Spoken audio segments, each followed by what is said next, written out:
I give the floor to the Russian representative. Спасибо. Thank you, Madam President. We would like to thank the Special Envoy of the Secretary General, Geir Pedersen, for his briefing and for your dedicated efforts to establish intra-Syrian dialogue. We listened with interest to you, Ms. Sapar al-Halak. We have just been told by Mr. Pedersen that on the 30th of October in Geneva, there was the first round of the inter-Syrian negotiations within the Constitutional Committee. Its establishment and the start of its work with the decisive assistance of the Astana format was undoubtedly an achievement for the Syrian people. I'd like to remind you that the idea of establishing the Constitutional Committee was embraced by participants representing all strata of Syrian society at the Syrian National Dialogue Congress in Sochi in 2018. We view as positive the initial outcome of this process, whose role is to determine the future of the country. We trust that next week's next step of the negotiations will be kicked off in a constructive atmosphere. We hope that we wish the Syrians and Mr. Pedersen every success. We agree with the Special Envoy that this is just the start of a long and difficult process.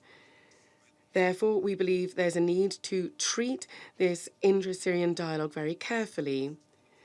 We deem it unacceptable to attempt to interfere in its work or to impose solutions on the Syrians that run counter to their national interests or do not reflect them. It is also unacceptable to impose artificial deadlines or to put forward requirements for concessions from just one of the parties. We consider it's important to recall the key principle of the work within the Constitutional Committee. It is enshrined in Resolution 2254 of the UN Security Council, and it is to foster the political process and to be conducted and implemented by the Syrians themselves. We would urge all colleagues to adhere to this principle. As guaranteed countries of the Astana process, Russia, Turkey and Iran are prepared to continue to provide assistance to the Syrian parties and the Special Envoy to find a political solution to the Syrian conflict. However, all the activities of the guarantor countries of the Astana format will be based on the unswerving respect for the sovereignty, independence, unity, and territorial integrity of the Syrian Arab Republic. Today's improvement in the political settlement creates conditions for specific measures to be taken to provide comprehensive humanitarian assistance in the post-conflict recovery of Syria. It is a shame that our American colleagues, as we just heard, still are not prepared to refrain from stereotypes and to get on board with this process. Madam President, the most difficult humanitarian and military situation is still in the territories not under control of the Syrian Arab Republic, on the eastern bank of the Euphrates, in the Idlib zone of de-escalation, and in the US-occupied area around Al-Talf. Thanks to the signing on the 22nd of October in Sochi of the Russian-Turkish memorandum on northeast Syria, the situation has been brought under control. Efforts have prevented large-scale armed standoffs and civilian casualties. We have long underscored that a solution to the issue of the Kurds, that are an integral part of the multi-ethnic Syrian society, is not possible without the restoration of control by the Syrian government of all of its national territory and its borders. We are prepared to continue to help the Syrian authorities and the Kurds to establish broad dialogue on the thorny issues. Moreover, we are trying to correct the harm that has been done to Syrian society by those who, in their time, have tried to play off the Arab and Kurd disputes in the area of the Euphrates. These attempts are continuing now. It is only today that there are the blatant statements about the real reasons that are being stated, namely the desire to become rich on illegal exploitation of smuggling of Syrian oil.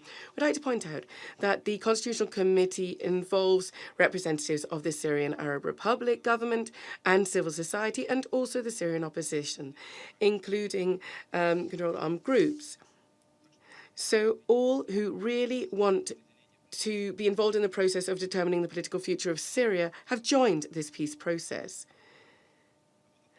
the blatant bandits and terrorists are continuing to threaten Syrian society. So most of Idlib is being controlled by fighters from Hayat Tahrir al-Sham that have been listed by the UN Security Council as a terrorist organization. The fighters are terrorizing the local populations. They are using civilian infrastructure for military purposes.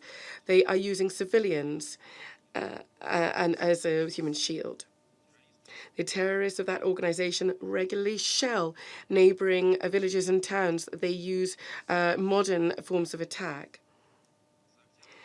In October, about 600 such attacks were registered. Just over the last few days, there were 28 cases of shelling. We have reports about executions, detentions, harsh crackdowns on demonstrations of normal people who are just protesting against the terrorist authorities in Idlib. The situation in the besieged Karaf Tarim town was mentioned at the recent Security Council meeting by the USG Mark Lowcock. Once again, we'd like to reiterate the opposition is conducting negotiations in Geneva, and in Syria, terrorists are fighting. Therefore, we would warn against attempts to put forward these jihadists as the moderate opposition or the local administration.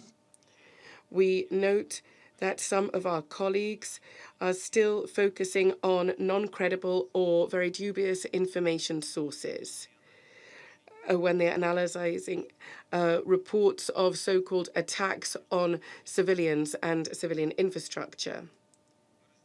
We agree with the urge to uphold international humanitarian law. Among Syrian partners, we are doing what we can to protect the civilian population that the terrorists are using as a human shield. However, we have been convinced that many reports about such strikes, in fact, are actually false. They're fake. Recent reports, unfortunately, sources of such recent reports are often involved in manipulation. Therefore, we have no trust whatsoever in this information, especially because active military hostilities in Idlib recently have not been conducted, and they are not currently being conducted. We would urge all of our colleagues to be very cautious before they present such information as the truth. Otherwise, you ultimately will become participants in the information war, and you would be fighting on the side of the terrorists. Madam President, with the assistance of the Russian Center for the opposing sides and the reconciliation thereof, and the government of Syria, with the UN, we are continuing our efforts to resettle elsewhere the Rukban camp. We trust that shortly the problem of the refugees and IDPs will be solved. We want to reiterate the dire situation in the Al-Hol camp as well. We urge all those people who are interested in the humanitarian well-being of Syria to be involved in this work and to provide all Syrians humanitarian assistance without discrimination, politicization, or preconditions. This includes not only projects on post-conflict reconstruction of the country, but also the lifting of unilateral sanctions in order to promote a normal life for Syrians. Thank you very much. I thank the representative of the Russian Federation